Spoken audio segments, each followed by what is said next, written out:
Good morning to you, Ayanda, and to your viewers.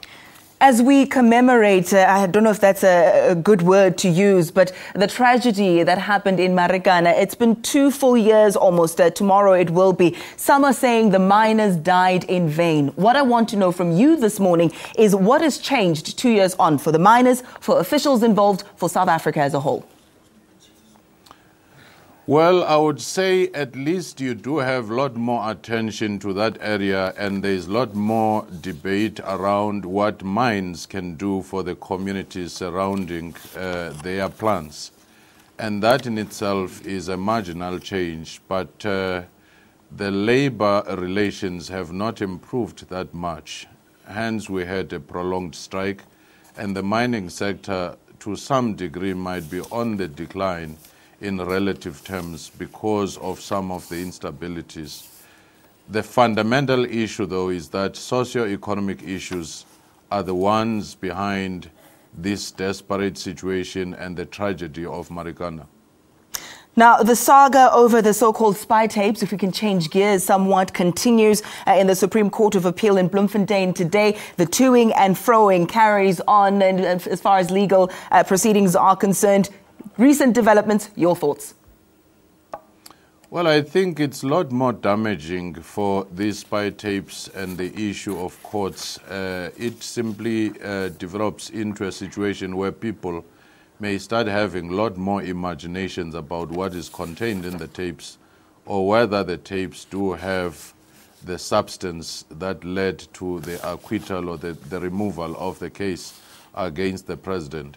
I think the sooner the government manages this case, the better. It seems the opposition party, the Democratic Alliance, has been very, very busy. They're involved in that saga. And also this next story, the DA accusing President Jacob Zuma of attempting to avoid accountability in his response to the security upgrades at his private home in Gandla. The president responded formally to Parliament on the security upgrades. I want your thoughts on that matter as well, please.